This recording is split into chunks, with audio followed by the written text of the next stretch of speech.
Good afternoon, everybody, again, and again, a warm welcome. Today, as asked by Trudy and Amanda and the team, I'm going to talk to you about having impact and influence through confidence and authenticity.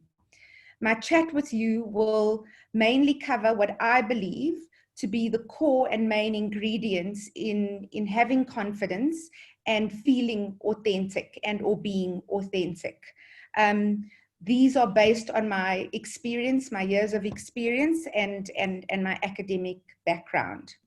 So when I was asked to do this chat, the person that came to mind for me was Nunu Chingila. And I don't know if any of you guys know her.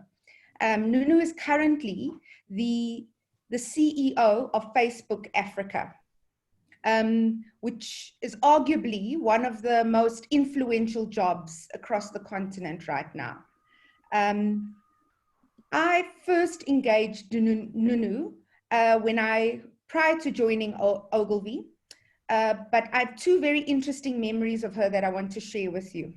The first memory is being asked to present to the board of Ogilvy and Mather South Africa. That's what it was called at the time.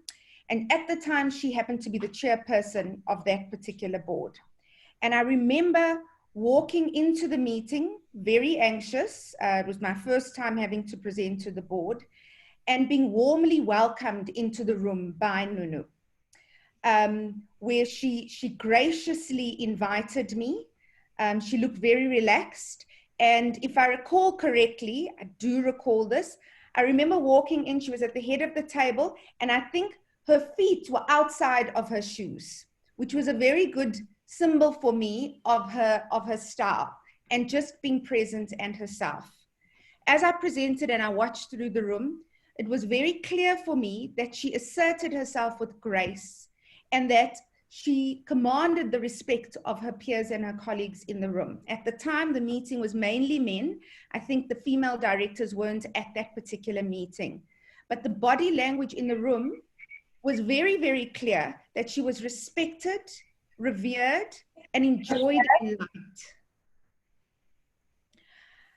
Fast forward a few months, Nunu resigns from the Ogilvy and Mather board to go to Facebook as the CEO. And our board at Ogilvy has a very interesting tradition when somebody leaves. We ultimately go around the room and each of us do a little farewell speech recognizing this individual and her or his contribution. And the speech validated and reiterated my first sentiment around her. It spoke about grace. It spoke about quiet and feminine assertiveness. It spoke about her influence and her impact. And this, as I approach our conversation today and this topic, got me thinking. It got me thinking about what good looks like and what good looks like for influence and gravitas and impact for me. So why the reflection on Nunu? It's because of two things. The first is that there are women out there that are doing it, and they're doing it very effectively, and they're champions of other females in the boardroom and in executive layers and levels. And they're doing it on their terms and conditions in an authentic and impactful way without needing to feel or act outside of their own style and or way. So when I double click on how does one have impact and influence while still being grounded and authentic, the word authentic just buzzes for me. Most of you who are reading at this point in time or into your video, so TED Talks, etc., you'll know that authenticity is a big buzzword right now. I'm generally not a pro buzzword, what's the flavor of the month kind of gal, but I am very pro authenticity. It's something that I would encourage you to lean into and do quite a bit of research around. You can only be authentic when you are self-aware. In my view, self-awareness is the core ingredient of authenticity. Unlike hard or technical skills, like being a psychologist or being a lawyer or being a CA, or being an entrepreneur and knowing how to make money. Authenticity and our soft skills and interpersonal skills and our EQ is not something that you can learn, tick the box, and move on with. It's not an accreditation that we can get and Bob's your uncle. It's something that requires us to do a lot of inner work, to continually self-reflect, and to relearn and review and self-reflect and reskill and invest in ourselves. It requires us to be self-critical and be open to change and learning. When I think of authenticity, and ultimately, I think it's always important to know what that word feels like. When I think of feeling authentic in the boardroom, or amongst my exco colleagues or peers, or in a work environment, I feel happy and confident around my views and my contributions. I feel that I can say what I mean and mean what I say. I feel like I'm speaking my truth. I feel, even though what I'm saying sometimes is not comfortable for everybody to hear, I still feel proud in my convictions and not ashamed of what my view is. I feel like I'm okay being the lone voice in the room. And I know that I'm different, and I'm okay with that. So if you listen to the themes across all the lines, or the themes, or the feelings I've just shared, I wonder whether you also get a sense of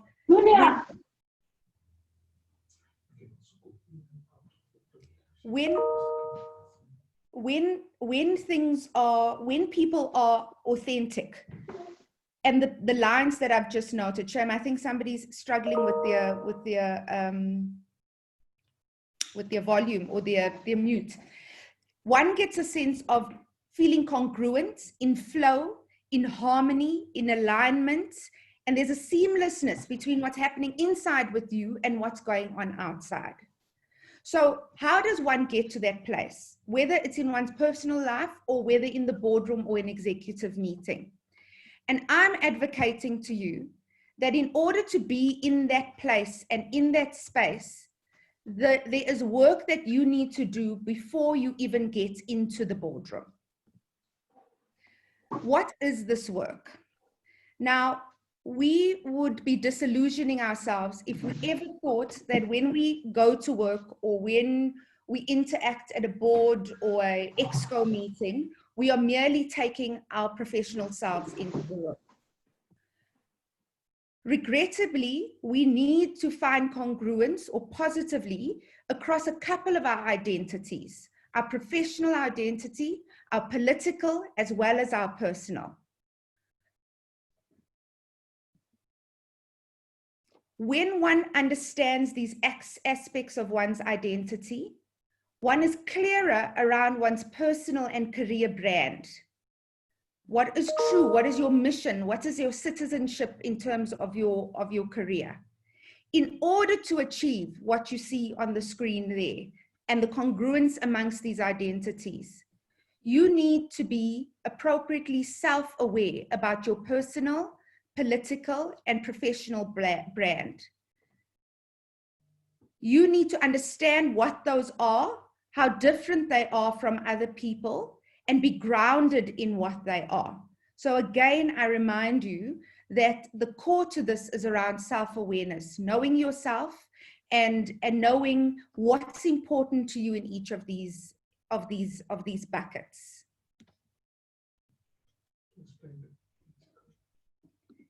So if I start off with, and I'm going to just double click on each of these areas, and we're going to speak through each of these buckets and these areas.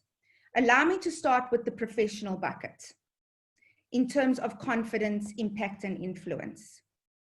So chances are, if and when you are on a board or an exco level for that matter, you've been hired because you've got an awesome CV. You've done the hard yards, the years of studying. You've got creds from UCT, from UJ, you've got technical skills, you've built a business over time. That's your personal USP. That stuff nobody can take away from you. It's your hard yards. This is truly to be celebrated, and it's your ticket to the table. I truly encourage you to be confident about these skills. Own your personal journey and the track record that you bring to that board meeting. You are a deep expert and have deep expertise in the area that you represent on that board. Make sure that before you get to the board, you prepare to be heard. This is not about you being an extrovert or an introvert. It's about you having a professional opinion about matters that are planned to be tabled at that board meeting. So for example, let me take it home a little bit. As described in my bio, I'm a psychologist. I have many years of experience in some awesome companies in talent management, integrated talent, strategy development, and execution. Relative to what I think other HR professionals, I have a very passionate and strong commercial lens, and I believe that talent are critical to the effectiveness of an organization. So I'm inclined to understand the commercials as well as I understand the people strategy. I know this about myself.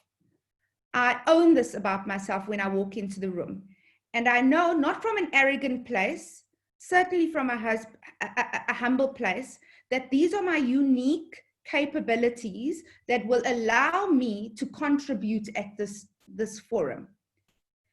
I don't and shouldn't, and I encourage you not to require validation from the people in the room around these credentials. They were not there in your track record when you were studying and you missed your trip to wherever because you had your board meeting. Sorry, your board exam. You should not walk into that room requiring validation in terms of your professional credibility and or track record. Be confident in your technical capability and your contribution and track record. There are a few other hygiene factors that I want to flag with you, that as an executive board member on the board I sit, I anticipate some of you will either be executive or non-executive board members. There are a couple of things that I just think are own goals if you don't do well. And I just want to remind you of them. Honor your contract. This talks to integrity. Read the board pack. Prepare to ask questions that pertain to the agenda items on that board pack. Ensure that you've got an opinion on what really matters, and be okay that there are certain things that you will not know. It's okay. Please be on time, respond timelessly to correspondence, and treat the company on whose boards you sit with respect by respecting their time and their resources. Those are very, very important. You think that soft skills, they're really important cues for showing your credibility and the trust that the organization vests in you as a director.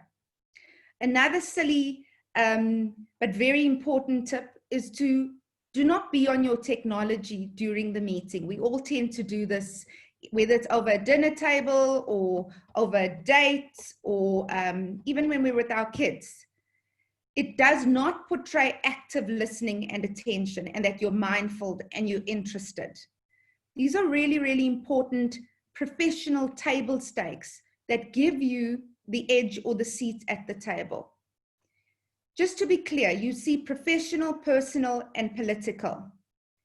In my view, I don't necessarily believe that being excellent from a professional perspective will give you impact and influence per se.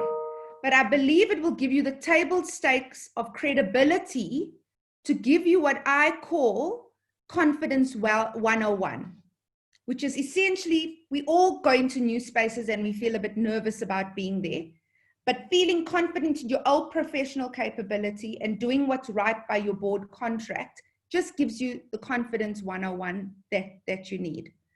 So you're probably sitting there and saying, but Ange, you were just a second ago talking about authenticity. You were talking about self-awareness. What does this have to do with that?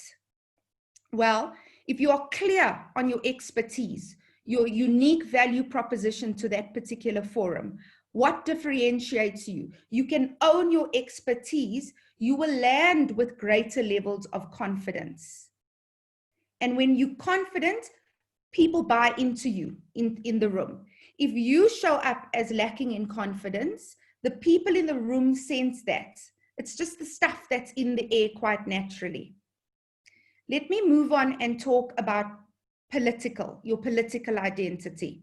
So please don't leave the meeting because you think I'm going to be referring to whether you're a card-carrying member of the ANC or the DA or EFF or COPE. That's not what I'm referring to. I'm referring to the isms that you subscribe to, and I'll talk a bit about that. It's your fundamental beliefs and philosophies and values that are material in terms of what you believe to be right or wrong.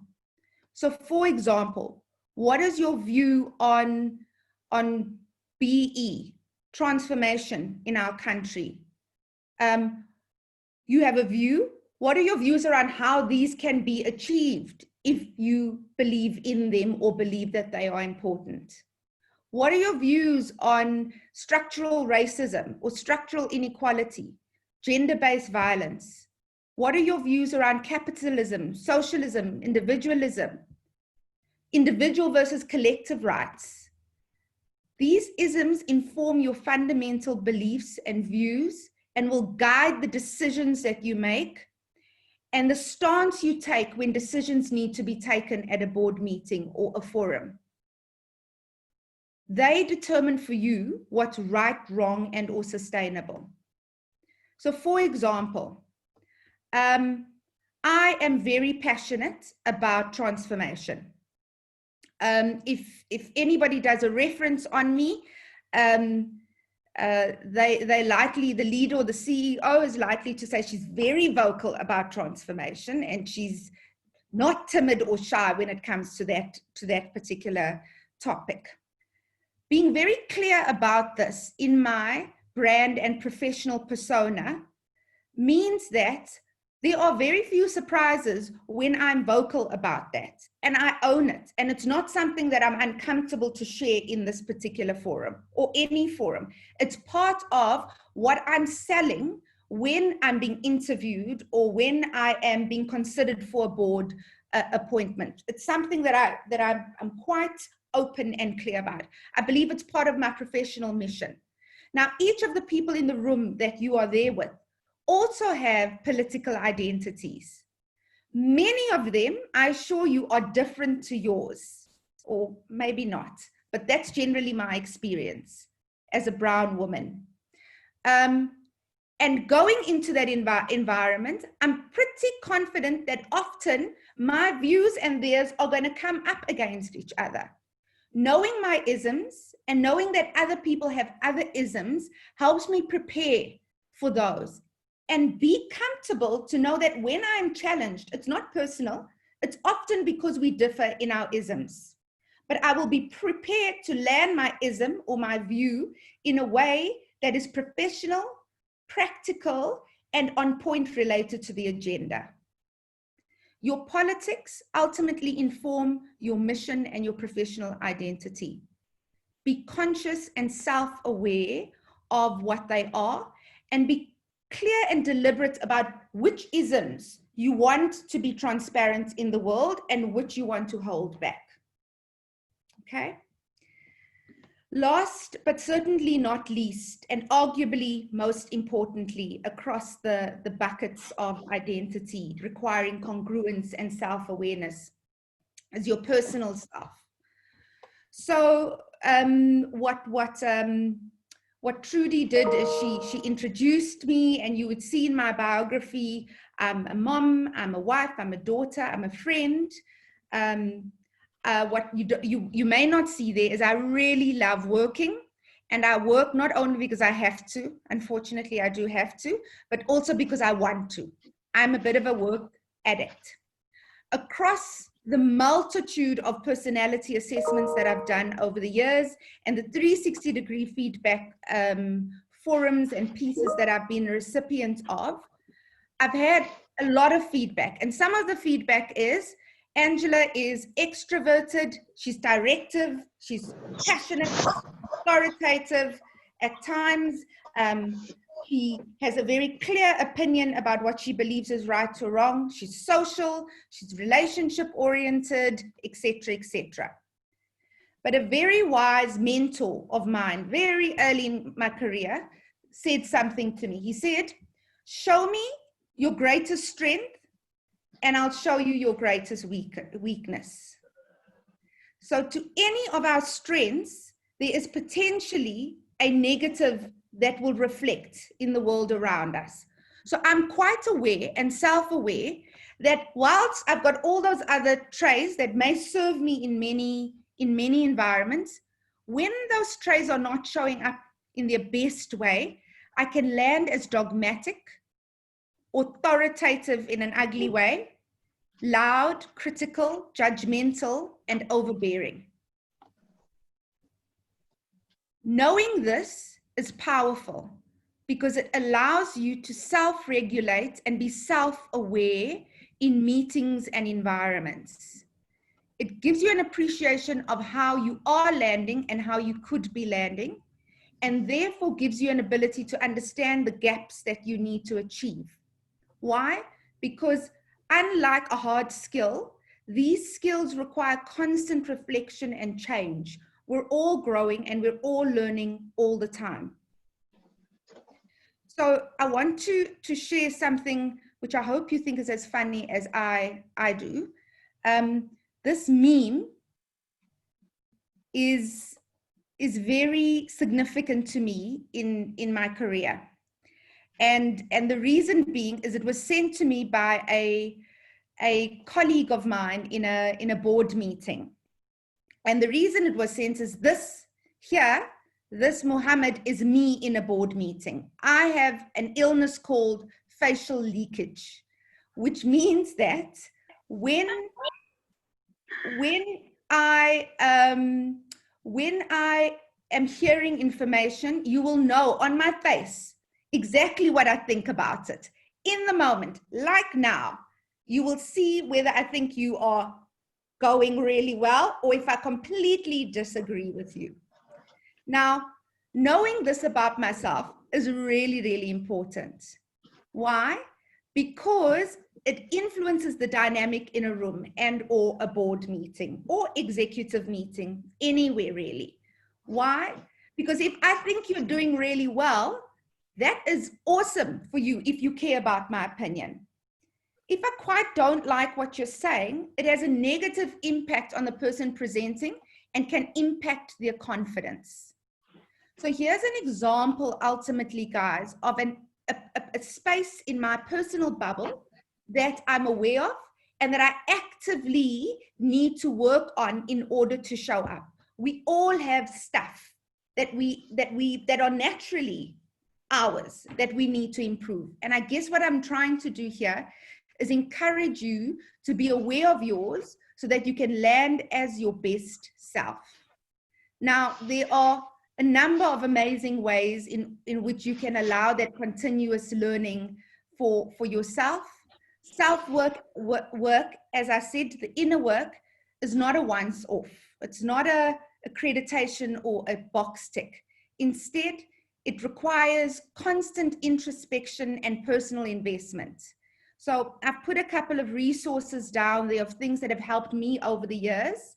There are some awesome TED Talks out there that challenge you and get into the notion of reflecting, critiquing yourself, taking feedback.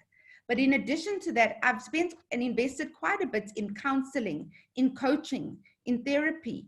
I am very keen to always get feedback on how I'm doing. And I've learned to laugh at myself and be okay with some of my weaknesses. And I'd encourage you to embrace some of those and take them as key learning opportunities. something that is also a little bit of a buzz at the moment that I quickly wanted to share with you, and just to remind you that this is a journey. It's not something you get right, you suddenly have EQ, you suddenly authentic. It's something that you continually need to work on. So the picture you see here is stuff that I'm working on at this point in time, where all of us are made up of feminine and masculine energy. So are our male counterparts, actually. And when these are not wounded and they're in a positive space, we show up with our best selves. I'm not going to go through that. I was just merely showing you that, to show you that there's constantly stuff that you would be learning about yourself across this journey. So thank you for listening. And I hope there were some valuable insights in there. And I'm open to fielding questions or comments or proposals. Before I hand over to Amanda to field the questions, I just want to say thank you, Angela. That was incredible. I was going to just quickly touch on a few points that I thought highlighted the key soft skills that we had discussed in our first session, but it just all went away when I heard the word facial leakage, because I don't use that term, because I have facial leakage and I don't use that word. I use another term, but I'm going to steal that. I think quite a few of us are stealing the term facial leakage going forward. So that's going to be my key takeaway, as opposed to the other little synopsis I was going to do as key takeaways from this. Thank you. I think that was amazing. But I'm just going to hand over to Amanda to do the Q&A. Cool. Thank you so much, Trudy, and thanks a lot, Angela. That was quite insightful. We do have a couple of questions, and I think, sorry, I am using my phone. I'm just checking the time. No, it's okay. I think we will have a little bit extra time to check if anybody would like to, vocally ask any questions or pose anything at you. The first one, I almost stopped you and I was like, okay, Trudy said until she's done with the presentation, just before you went to political. So just before we went on to that part, Masachaba asked about attentiveness and integrating technology. Is using iPad for viewing content seen as not paying attention? What's your thoughts on that? Yeah, thanks for that question, because I hate talking in absolutes.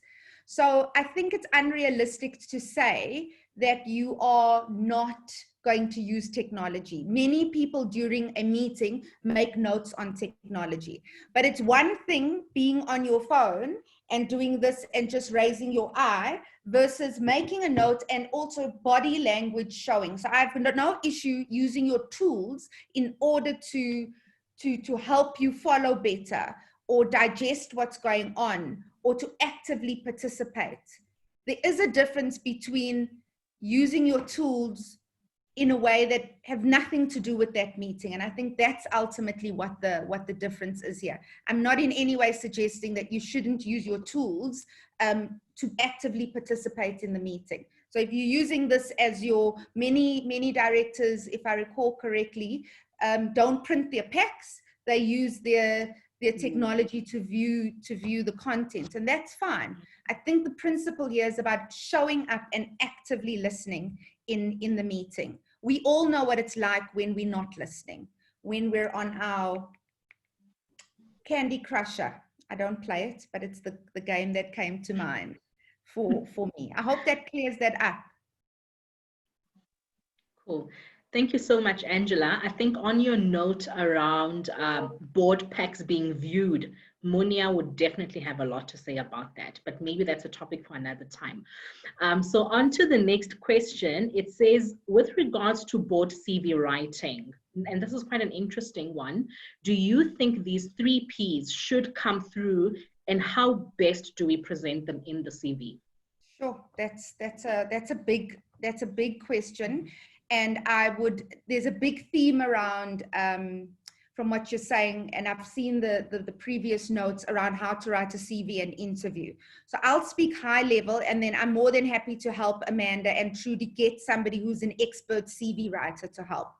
So I do believe that these things should show up. So your professional shows up, because ultimately that's what the CV is. What I find in a couple of good CVs is a splurge and a summary up front that talks through one of two things. It talks to your core achievements and what differentiates your skill set, and what you're particularly passionate about that is woven into your professional career.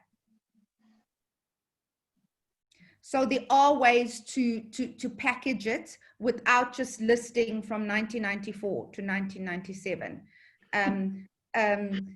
Writing a CV is an art. And to be quite honest, how many years ago? A good couple of years ago, after my first child, I was going back into the market, and I had a professional reconfigure my CV. There are experts out there that do that, and I found it to be a really good investment, because I've got the template now and I can very easily update that myself. So yes, I do think it's useful, especially if it's going to be in alignment with the values and the requirements of the company that you're applying to. Mm-hmm. I absolutely agree with you on that, Angela. Before we go on to the next question by Unamhla, I think on the CV thing, I don't even think I have any idea on how I would write a CV anymore. But the reason for that is because I invest a lot of my time to always keep my LinkedIn really updated. And I really try to articulate myself in the different roles, in anything else I'm doing, in building my personal brand within LinkedIn. And it might not be for everybody, but what I've seen about that is that it helps me to actually right at the end be able to pull something like a CV, and it's so professionally laid out. It just kind of like does everything in the background. And I'd like to encourage anybody who might feel the same way that I'm feeling. And as Angela mentioned, sometimes we put things 1994, 1980, whatever, you know, and I don't think that's very ideal anymore. So I have found LinkedIn has worked for me in terms of how to package my profile and how I position myself. Lovely. I see the professional CV writer on the group. Awesome.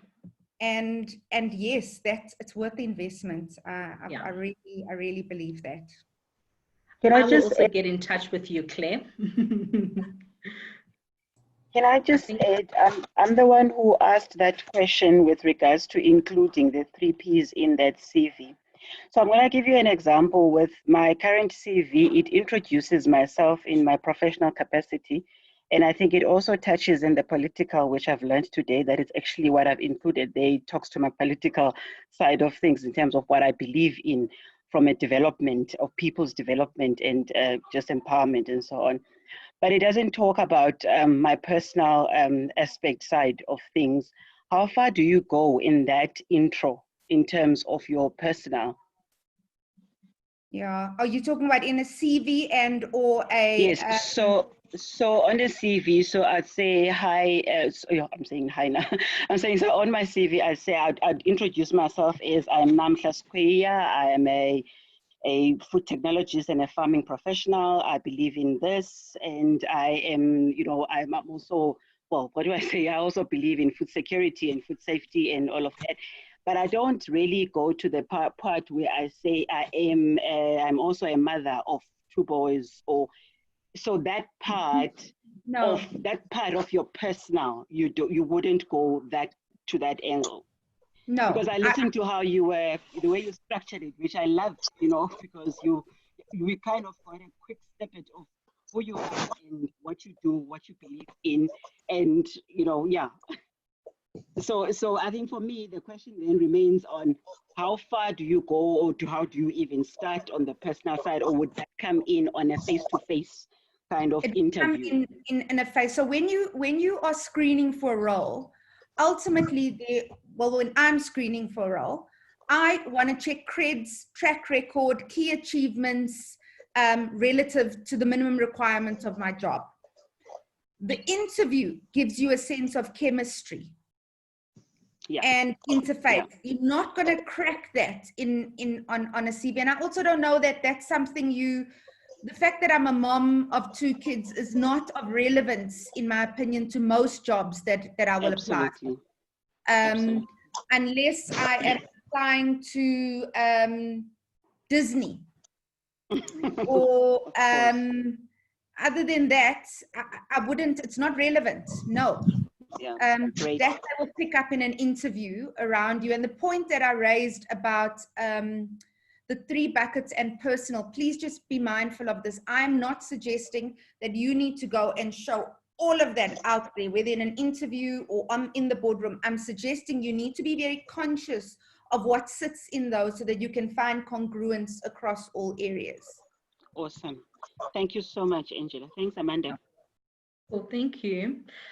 So the next question, and I'll also read a response by Ungoli to Namhla's question. And she says, how do you choose who to do a 360 feedback, and how best to differentiate between criticism and feedback? And before you take that, Angela, Ungoli says, I engaged the person who provided feedback to get a profound understanding of his or her assumptions or realities about me. So what's your comments on that question, Angela, around 360? It's a great question and such an important one. Please mute yourselves, guys. Thank you.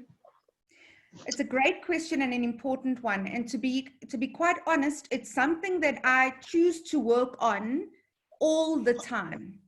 My life lessons have taught me that it's important to get feedback, but that this may sound contrary to what I've said, not everybody's feedback is equally important. Why am I saying this? I'm saying that because when anybody gives feedback, they give it from their own professional, personal, and political identities.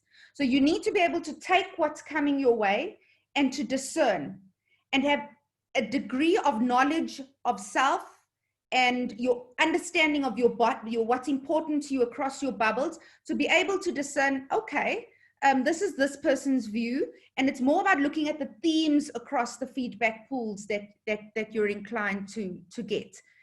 Getting feedback personally in my journey is tough. It's tough when it's not positive. No matter how many times you've heard it, it's difficult to digest.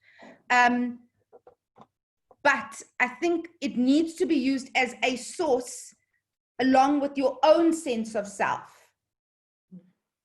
And they need to sit together. Again, I say not everybody's feedback is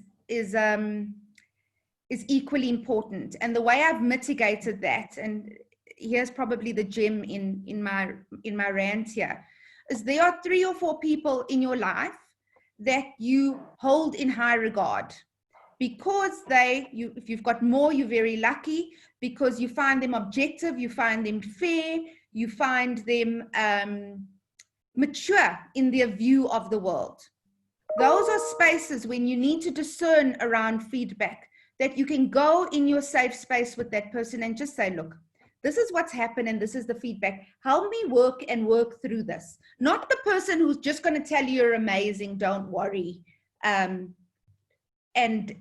just give you the good news you want. Somebody that you really trust the opinion. It's a very good space to actually hold vulnerable and difficult feedback. Thank you. Angela, if I may just sort of add on from that, I think it was Hillary Clinton who also said that you must take criticism seriously, but not personally, because you can learn from it. So sometimes you gotta filter the feedback and the criticism that you get from the lens from whence it comes. So you gotta listen to it, you gotta take it seriously, but you also gotta filter it from whence it's coming. You know, and deal with it all seriously, but filter it as well, because sometimes the criticism and the feedback you're getting is more to do about the person that it's coming from sometimes than it is about you. So you also need to be self-aware and mindful of that, because that's also your feedback and your criticism is coming from as well. Thank you for that, Trudy. And I like the word you've used there, #filter. And I think all of us are so used to filtering that I think we need to apply it in a whole lot of areas in our lives, in our workspace, in the boards we serve in and want to, serve in future, and not just on the phones. So I can look, a little cooler and sexier. We are approaching the end, but I've got a question here from Kopano, which I have a feeling it might be relevant to quite a lot of people. And I'm not sure, I do assume it's a lady, and she says, as somebody who hasn't quite established themselves within positions in the board, what advice do you have, Angela, to somebody of that caliber who wants to be in a formal board for the first time? How would you advise they show up confidently and authentically? Yeah. I'd love a conversation with whoever asked that question, because I'd probably ask the questions around what are your barriers to showing up confidently and authentically. And I would probably encourage them to take a step back and diagnose themselves across, I love how somebody else, I didn't think of it like that, said the 3 Ps, to diagnose themselves across the areas. When I first joined the board I was on, I spent quite a bit of time trying to understand the business and make sure that I understand the board pack, the business strategy, the commercials, etc. in the beginning, to get an appropriate level of influence and contribution on the table. As time goes on, you build other influencing factors that allow you to have a bigger voice at the forum.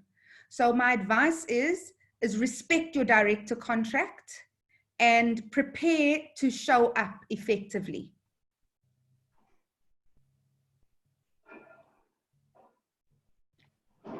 Cool. I don't know Thank if I answered the question, sorry, and please push back if there's something that you were hoping I would have been clearer on that I haven't. Hi, can I actually contribute? Because I've just asked the question, just to clarify. Hi, Angela, and thank you. I think I was asking the question in light of what you've just shared. So naturally, I'm quite confident and confident to even, step into a new room and share my input and views. But something that I've learned, I think, through leadership is that sometimes there is a time to pause and observe, and then there's a time to start contributing. But as a natural initiator or confident person, I'm actually asking from your experience to say, what do you find as the best sort of way when somebody is entering that space? Yes, in your personal capacity, you're confident, but in the room, you still have to learn, you still have to understand a number of things. You are still building rapport. So it's in that context that I'm asking to say, how do you bring that authenticity across the 3, which I generally don't struggle with and can be quite almost, very forthright in expressing and people sort of knowing who I am quite early on, but versus what you understand in your experience from a professional perspective, or when is the right time to start showing up like that? Yeah. And I think the answer is in discernment and what sits in your gut, because it's very unrealistic in the beginning to be talking a lot. You're in a learning space where you're acquiring information and knowledge. It's expected that you're showing up, listening, asking the right questions, etc. Your intuition and your discernment will let you know when your contribution is critical and needed. And sometimes your contribution isn't only about telling people what you know.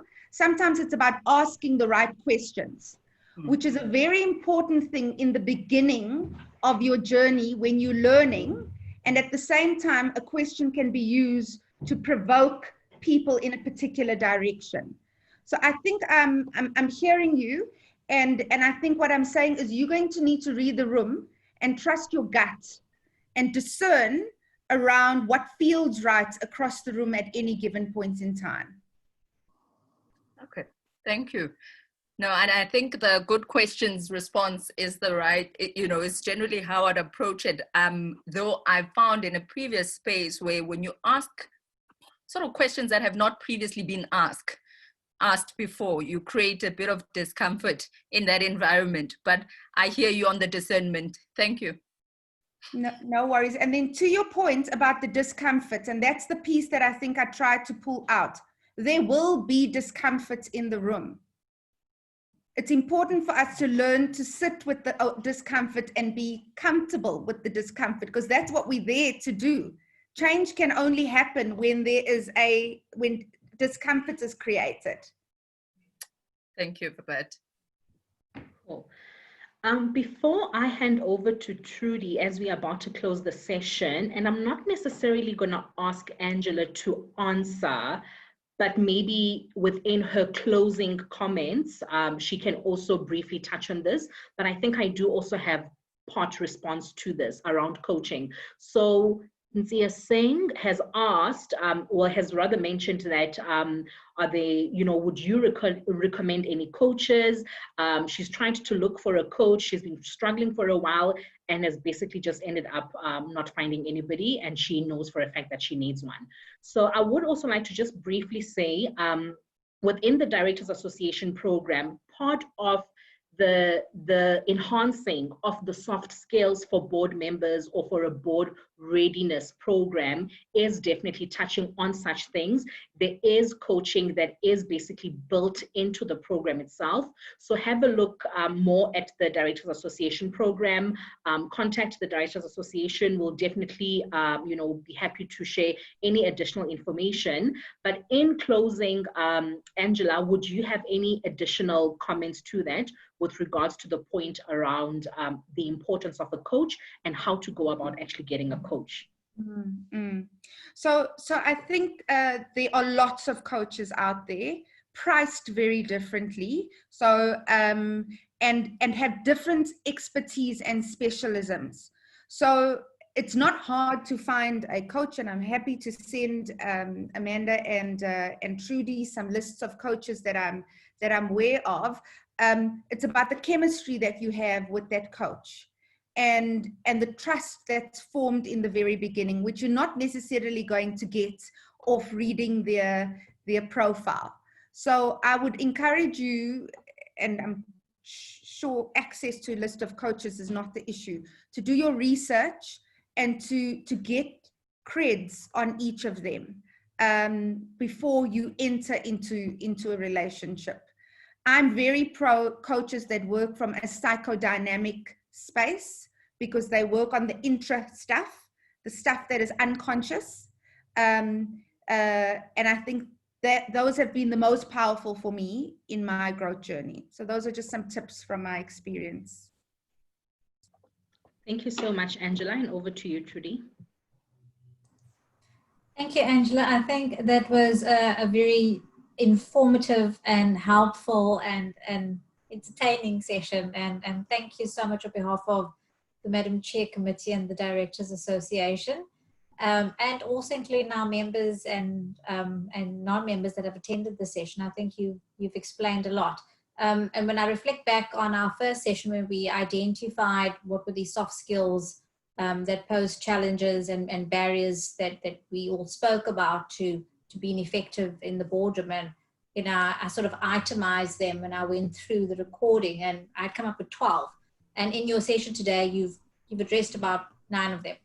And in the session we had last week, we also addressed a few of them as well. So I think we've covered everything, and we've covered it clearly. So thank you very much. I can't, on behalf of everyone. So yes, ladies, thank you for joining us, and we look forward to seeing you in August, when we'll have an exciting Women's Month program lined up, and hopefully we'll engage and interact with you then as well. So on behalf of Amanda and I, and the rest of our committee that could not join us today, unfortunately, I'd just like to thank you again for taking your lunch break to come join us and chat and engage with the Madam Chair Committee, Directors Association, and Angela Madlala. So thank you, ladies. Goodbye. Thanks, everybody. Cheers. Enjoy your afternoon. Thank you. Thank you. Thank you.